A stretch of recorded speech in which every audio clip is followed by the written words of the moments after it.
The Newsagents. Well, coming back to the policing aspect again, the Home Secretary, Suella Braverman, seems to suggest that senior police officers play favourites when it comes to protesters. Do you agree with her on that? Well, look, I was in a number of meetings this week with the Home Secretary and senior police leaders, and we were all focused on making sure those protests on Saturday take place in a respectful way. I understand that, calmly. Sir, but would you use language such as police paying favourites? Would you use that language? Well, look, I just saw a group of people, both ministers, leaders, policing leaders from across the country, not just the Met. That's Mark Harper, the Transport Secretary, with Nick Ferrari on LBC this morning, but frankly on all media outlets, doing his best not to answer questions about what Suella Braverman has said in the Times newspaper this morning. Because what has started as a crisis between the government and the police has turned into something very different now.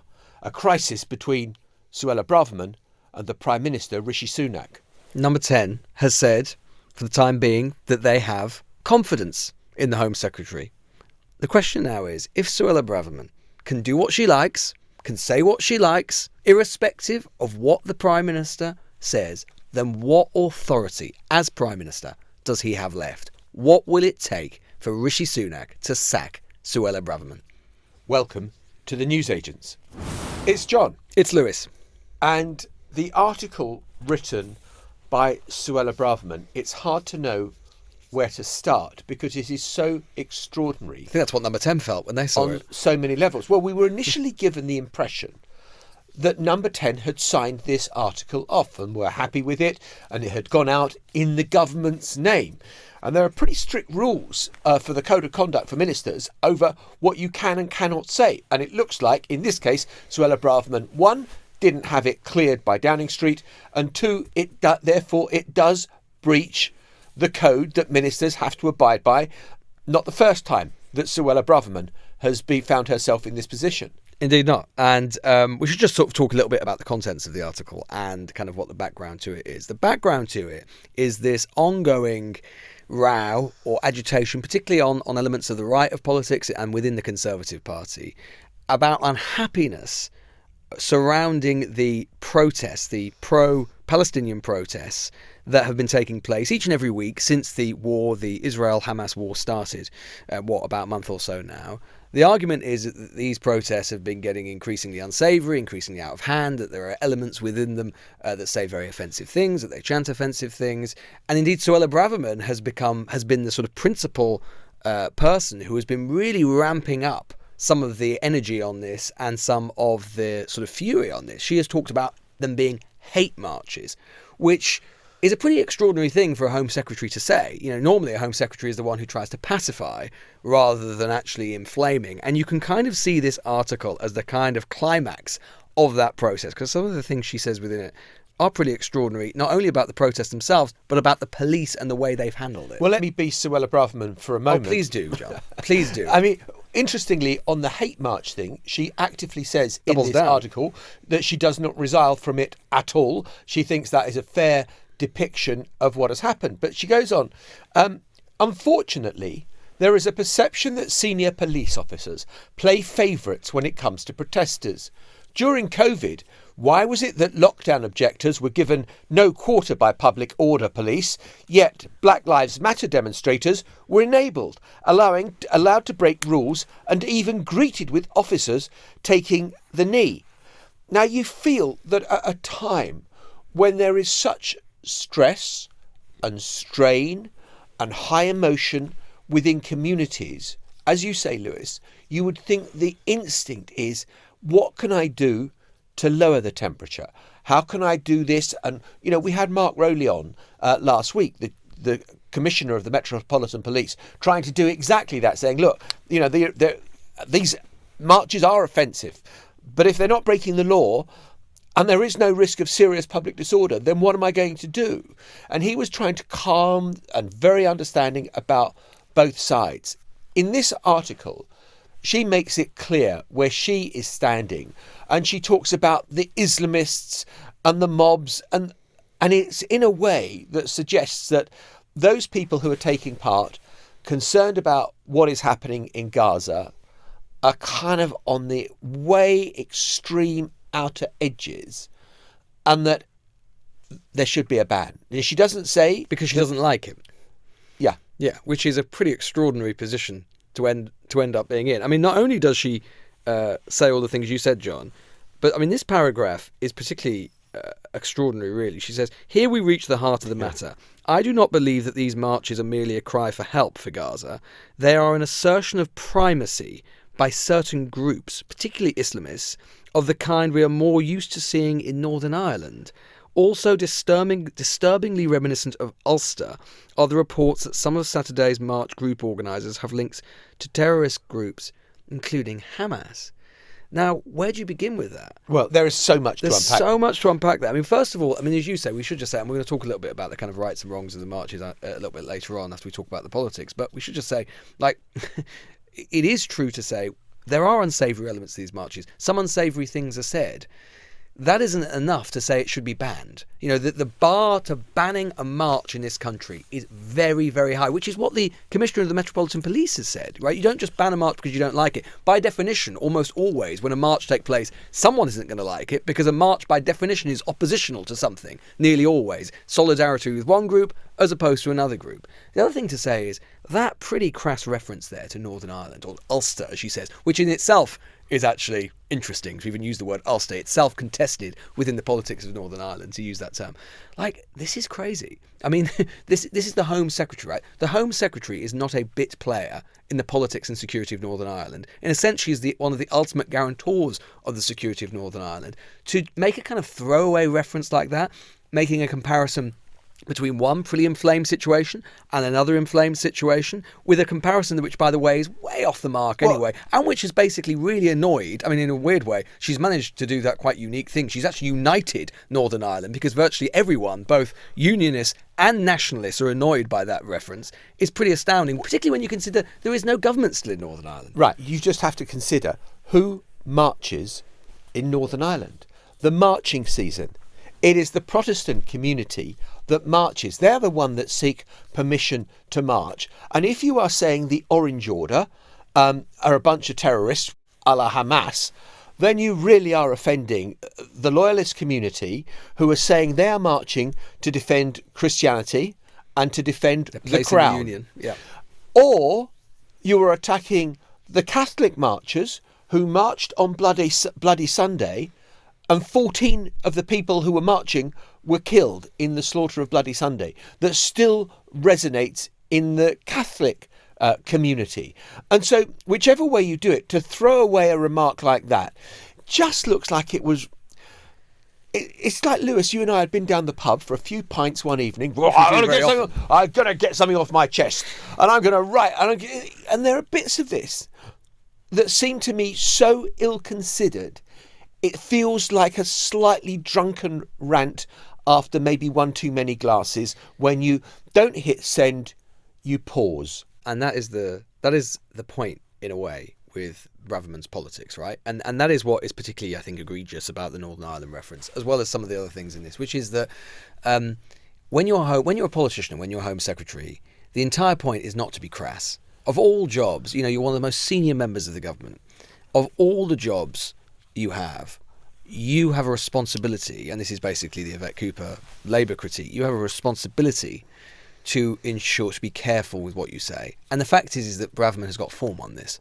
I mean, if we think perhaps of the most famous example, where we've already mentioned about hate marches itself, pretty inflammatory, of course, when she famously said that there is an invasion on our southern coast. Now, we've had this discussion before about, yes, a politician and Home Secretary has the responsibility and has to kind of reflect feeling within the country and has to be seen to be doing something about it. The question always has been how she chooses to do that. And that is, though, part of the sort of politician that she is. See, her politics is one of constant aggression. It is one of seeing enemies around every corner, of seeing an agenda lurking under everything. And in a way, it's just the climax, the apotheosis of a sort of strain within politics on the right that has been going on for many years. Where are the enemies? They're everywhere. They're in the civil service. They're in the media. They're even in international markets. Now they're in the police. And it's this constant agenda of having to find fights. And in a way, that is behind every paragraph of this article. The idea is never to placate, never to conciliate, never to soothe. It is always to make clear that you are on the front foot on the attack rather than being on the defence. That is the sort of politics that Braverman embodies. So I woke up this morning and saw the Times article, read it, and thought, just as I used to feel when I woke up in Washington, D.C. and Donald Trump was the president. Wow, what a great story he's given us today. Wow, what a great story that Suella Braverman has just delivered with this op-ed article. Because, my God, there is so much to get your teeth into. This is fantastic for podcast material. And I think there is something very Trumpian in the way that she is going about it. I mean, earlier on this week on the podcast, you were talking about her and her lifestyle choices, that people who live in tents on the streets. No, if you decide to move out of London from your small house and get a bigger house slightly in the country, even though it leaves you with an hour commute, that's a lifestyle choice. It's not a lifestyle choice to be sleeping on the streets of London. And if she'd ever slept on a street in London, you would know that's not a choice. But it's part of that whole culture wars rhetoric that you can divide and you can probably polarize opinion. And all throughout his presidency, that is what Donald Trump did. Now, on the front foot. Yeah. You're attacking, you're defining yourself by those who are with you and those who are against you. And you're never trying to find common ground. You're never trying to placate. You're never trying to soothe. You're never trying to calm. What you want is passion and anger and inflammation as much as possible. And that is just not what is needed right now, given the situation, given the strength of feelings, given a Jewish community that feels scared in this country, given a Muslim community that is facing Islamophobia, and given the terrible situation that things are in and the precarious situation in Israel and Gaza. Please calm it down. Well, that's the thing. I mean, we keep hearing from government ministers rightly saying and pointing to the fact that Jews in this country feel scared. One has to wonder at what point that level of fear is being augmented and is being exacerbated by the constant ratcheting up from certain ministers, including Suella Braverman, around the tension in terms of what they're saying. And I think, John, what you just made the American comparison, and we touched on this earlier in the week, but I think this is sort of hammering it home again, which is that there is a real echo, which is that something that is common to that sort of politics that Trump has and that alt-right politics in the United States and the sort of politics that Braverman has, or at least the one that she sort of is peddling, is this constant emphasis on disorder and about the politics of disorder, which is particularly to be located in cities as well. And it is that constant emphasis, and you're seeing it again in this article, about the idea that there is lawlessness, that there is disorder everywhere, and that the police, even the police, aren't properly enforcing law and order, which actually is not true. It's just not true. The police are doing what they're enabled to do under the law as it stands, under the Public Order Act. The bar, as I say, for banning a protest is extremely high. But it is that constant emphasis on disorder and that politics which Suella Braverman believes is going to assist her to be the next Conservative leader, which this is all about time and time again. Which makes us address the question now of Rishi Sunak. Yeah. And what happened at the lobby briefing this morning. We are sitting here in the studio. It is 1:38 p.m. So far, Suella Braverman is still in position. I don't know how many years you and I between us have done lobby briefings where you go into number 10 when there has been a big scandal and there's only one question. Are you going to sack whoever because of what they've done? Now, sometimes the government says, actually, I don't think they have done anything wrong and you've misinterpreted it and everything is fine. Or, for the moment, the Prime Minister has confidence in somebody and that means their card is marked. Instead of which, at number 10 this morning, you've got two things. You seem to get, we didn't really know anything about what she was going to write, and no, we're not going to do anything about it. That is a position of maximum weakness. It looks like Rishi Sunak doesn't have the balls to get rid of Suella Braverman. And if you're saying that she didn't run this article past number 10 and that Rishi Sunak didn't know what was in it, and he clearly disagrees with it, then how is she still the Home Secretary? It's even worse than that, John. I mean, at the lobby briefing this morning, what became clear is that they knew an article was in the works, they'd seen a text of it, they'd asked for what appears to be not insubstantial modifications to be made to it, no doubt alive to some of the problems that have arisen, in the 24 hours or 12 hours or so since it has been published, and then the changes weren't made. Now that is extraordinary. It's even worse than if they didn't know it was coming, because what this now becomes, instead of this just being a crisis which has been building throughout the week about the relationship between the government and the police, a crisis which, by the way, Rishi Sunak has himself added to in terms of his actions, this is now a crisis about the Prime Minister's authority over his own cabinet and over one person in particular, the Home Secretary, Suella Braverman. If she can just write what she wants, even though Number 10 quite literally ask her to change things, then why shouldn't any minister decide to go freestyling? Write what they want, say what they want. What happens to collective cabinet responsibility? We had the absurdity this morning, the absurdity of the Transport Secretary, Mark Harper, going on the airwaves and saying that he did not agree, and presumably therefore the rest of the government doesn't agree, with the Home Secretary's assessment of the police having different standards for different groups of protesters. So hang on a minute. The Home Secretary, who is responsible for the police, has an assessment of the police's actions that the rest of the government doesn't share. That makes no sense. It's not sustainable. And as you say, John, what this now calls into question as well is Sunak's own political chops, because it's very clear now he's got a choice. Either he can sack Braverman, and yeah, that probably makes her this, an enemy on his own backbenches, a threat. It will widen some of the rifts within the Conservative Party, sure.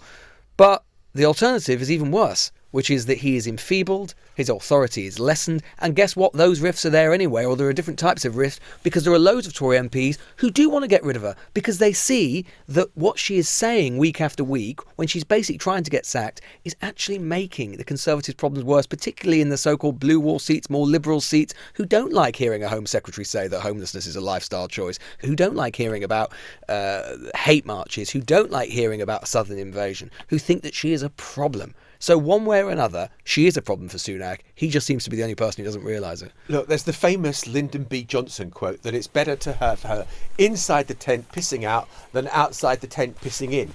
The problem that Rishi Sunak has got at the moment with Suella Braverman is that she is inside the tent pissing in. And that is a really unpleasant place to be.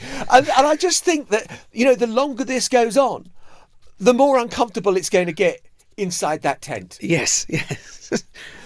The aroma is getting worse over time. Yeah, no, I think that's right. And I think in the end, one of the best things that he could do for his own premiership would be to try and exert some authority. Because one of the growing narratives about him, and we've even seen it this week, is almost that he's given up, that he has no ideas, that he doesn't quite know what to do or how to act. I can see the logic that he has, that it's better to try and exert and contain her and have some control. But what is becoming increasingly clear is he doesn't have any anyway. And if that's the case, not only in terms of whether or not she's broken the ministerial code, which it's pretty clear that she has, because the ministerial code says she's got to run by all her press and broadcast appearances by Number 10, and it's clear that they didn't at least go along with this. That's a problem. We should add one caveat, which is to say, and hopefully it won't have changed, at least by the time that this goes out, but Number 10 have said that they have confidence in her for now, but they're going to give an update. Now, Rishi Sunak does have form for this. When he was considering what to do about Dominic Raab, he waited and waited and waited. He seemed to sort of go back and assess all of the different variables, probably put it into this famous Sunak spreadsheet that we hear about so much, and then decided he had to go. Maybe that's what will happen here, that in a few hours' time or a day's time or goodness knows what, he will come to a different conclusion. But again, that just raises questions about actually his political acumen. And really, he probably ought to know straight away. And a politician with real guile, you mentioned LBJ, someone like LBJ would probably know very, very quickly, just in their instinct, how this was going to play out and wouldn't need to sit there all day and try and work out all the variables. But to change the metaphor to Clint Eastwood, Okay, right, where are we going with this one? Well, is Suella Braverman standing over Rishi Sunak and saying, go on, make my day? Yeah. Well, go on then, fire me if you dare. Because it does feel slightly... she must have known that this would take her to a position, particularly when the suggested amendments from Number 10 have come back and she said, screw it, I'm going with the original article anyway. She knows that's an act of defiance and he's doing it anyway. And that goes back to the appointment of Suella Braverman in the first place, that when Rishi Sunak was putting himself forward to lead the Conservative Party after Liz Truss's ill-fated leadership, he needed the support of the right. And Suella Braverman was the decisive voice that came in behind Rishi Sunak, and you thought, well, I wonder what the deal was there. And what's she going to do next week? And if you're sitting in number 10 right now, you think, what's she going to do next week? Or the week after that? How far does she have to go? And of course, all the time, Labour are creating a narrative, which frankly barely needs any spinning whatsoever, that Sunak is too feeble, too weak, even to stand up to his own Home Secretary, which Keir Starmer talked about this morning. This isn't the way in which a Home Secretary should behave. He must know in himself that the role of responsible government is to reduce tension and to support the police in difficult decisions that they have to make. He's got a Home Secretary who's out of control, and he is too weak to do anything about it. That's the worst of all combinations. We'll be back after the break. So, Lewis Goodall, knower of all things, when was the last time a Commissioner of the Metropolitan Police was summoned by the Prime Minister having committed no particular offence? Well, like he's going to get nicked. Yeah, I mean, Yeah, no, I know. I was talking to a police source about this earlier today. It said exactly the same thing. This is a story which we've been talking about Suella Braverman and her intervention.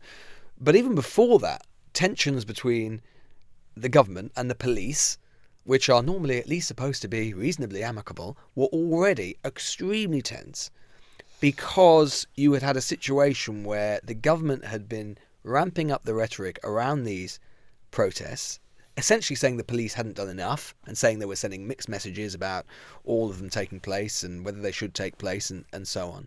And yesterday, the Commissioner of the Metropolitan Police, Mark Rowley, who was supposed to be doing an event with the Institute for Government in Westminster, a think tank, had to cancel it because he was being hauled to number 10, summoned by the Prime Minister, ostensibly for the Prime Minister to seek assurances about what he was doing with regards to the protests on Saturday, on Remembrance Weekend.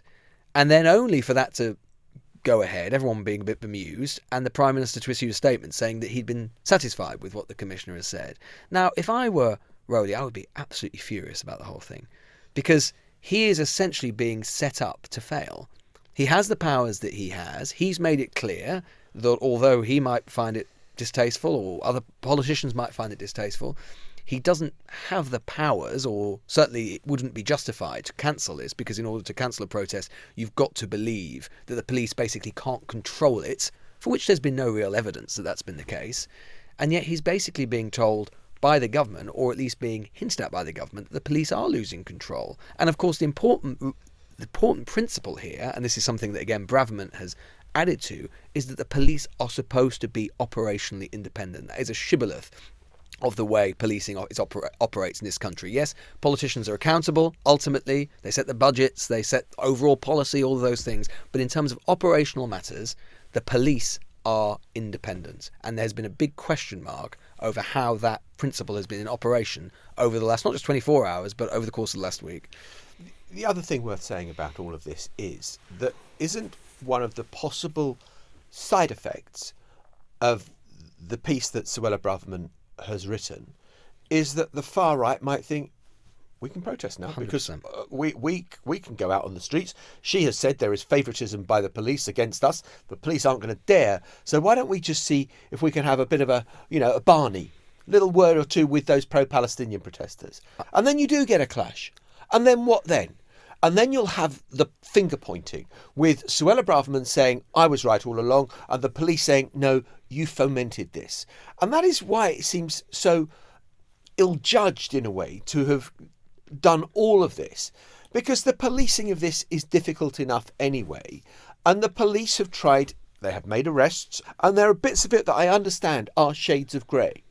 But the police, I get the impression, are trying to diffuse as best they can a difficult situation whilst preserving people's right to protest. And remember, the Remembrance Weekend, and for all the solemnity about it and the reverence, which I absolutely 100% support, because I know that the people who died in the 2 world wars did so that we would live in a free and open society.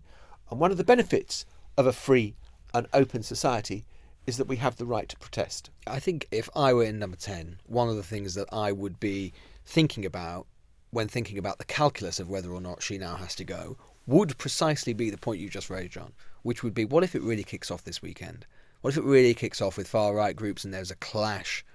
And then the argument then will be that the Home Secretary, no less, has inflamed an already deeply tense situation. Now, whether you can completely say with 100% accuracy and say for sure that that's what's happened, that could well be the perception. And that is a really dangerous thing. This is to say the person who is supposed to be the guarantor of law and order in this country. And for her to be in that situation now and for her to be in that position, it is extraordinary.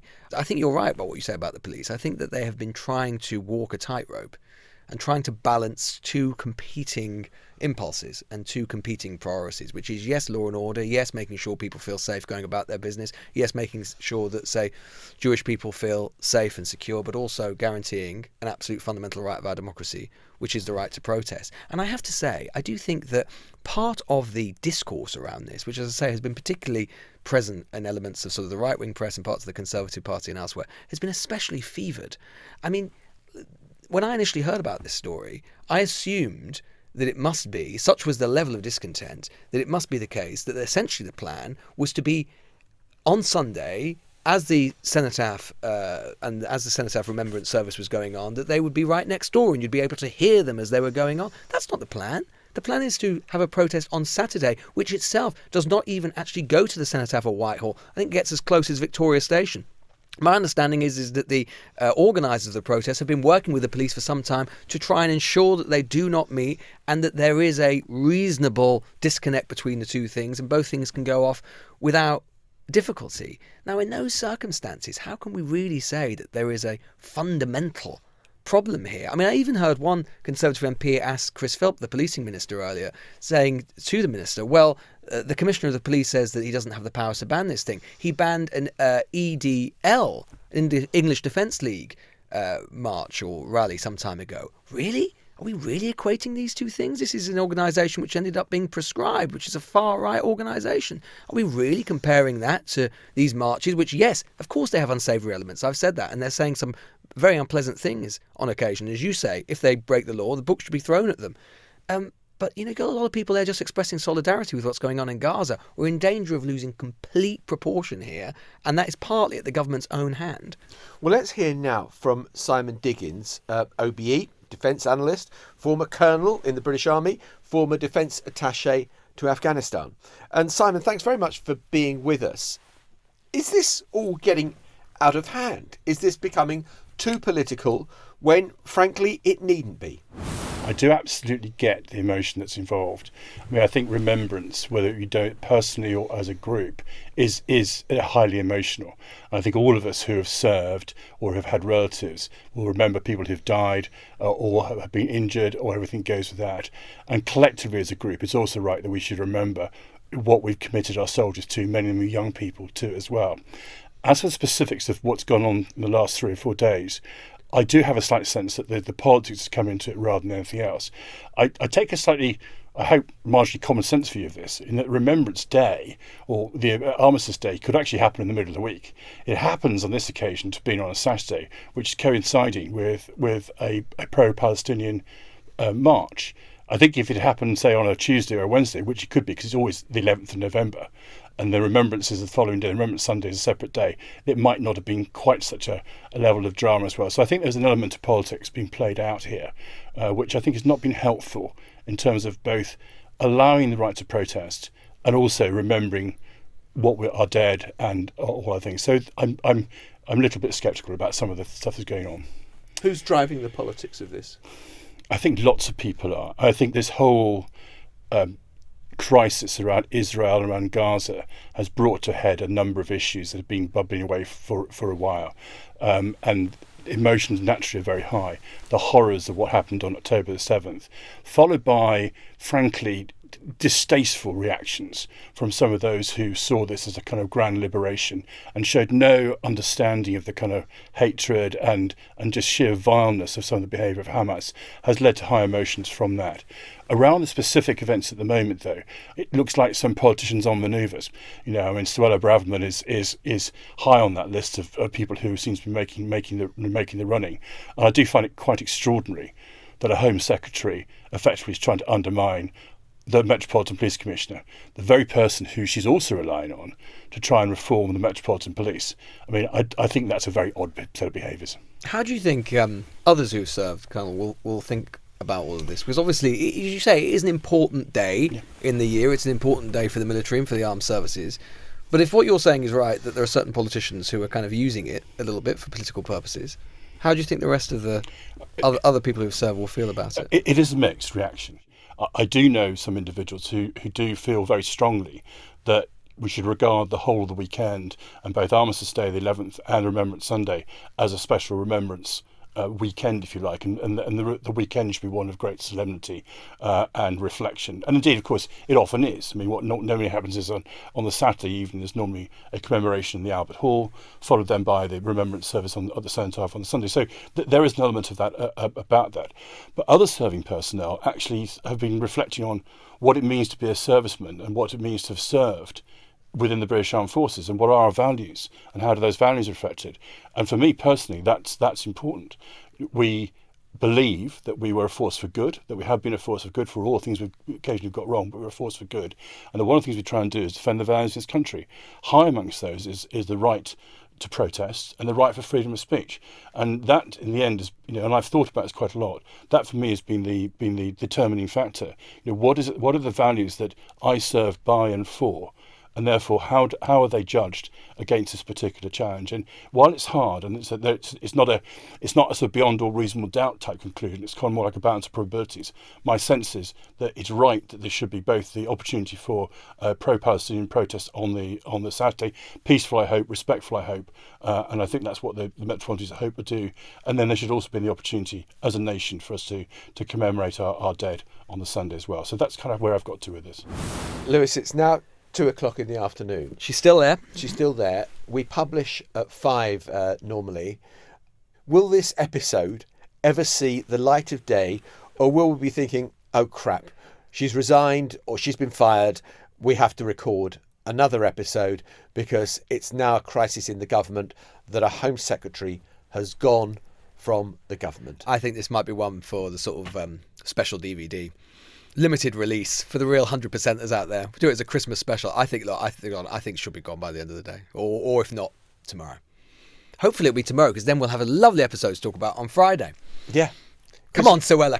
We'll see you tomorrow. Bye-bye. Bye-bye. The Newsagents. This is a Global Player original podcast.